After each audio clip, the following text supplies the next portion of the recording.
رسول صلی اللہ علیہ وآلہ وسلم نے فرمایا، قرآن پڑھو کیونکہ قیامت کے دن یہ اپنے پڑھنے والے کا سفارشی بن کر آئے گا۔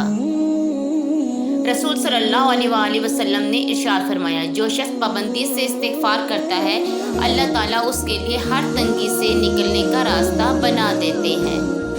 رسول اللہ صلی اللہ علیہ وآلہ وسلم نے فرمایا، اللہ نے تم پر ماں کی نافرمانی حرام قرار دی ہے اور والدین کے حقوق نہ دینا اور ناحق ان سے مطالبات کرنا بھی حرام قرار دیا ہے۔ رسول اللہ صلی اللہ علیہ وآلہ وسلم نے ارشاد فرمایا، جو شخص پابندی سے استغفار کرتا ہے اللہ تعالیٰ اس کے لیے ہر تنگی سے نکلنے کا راستہ بنا دیتے ہیں۔ رسول صلی اللہ علیہ وآلہ وسلم نے فرمایا، اللہ تعالیٰ نے ایسی کوئی بیماری نہیں بنائی کہ جس کی دوا نازل نہ کی ہو سوائے ایک بیماری کے، وہ بڑھاپا ہے۔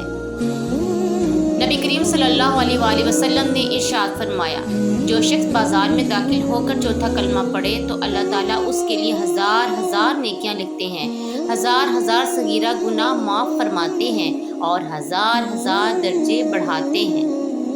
مریض کی عیادت۔ حضرت محمد صلی اللہ علیہ وآلہ وسلم نے ارشاد فرمایا، مریض کی عیادت کرنے والا واپس آنے تک جنت کے باغ میں رہتا ہے۔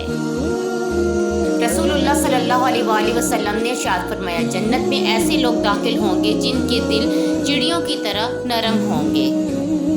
فرمان مصطفیٰ صلی اللہ علیہ وآلہ وسلم، اللہ پاک کو یہ بات پسند ہے کہ بندہ ہر نوالے اور ہر گھونٹ پر اللہ پاک کا شکر ادا کرے۔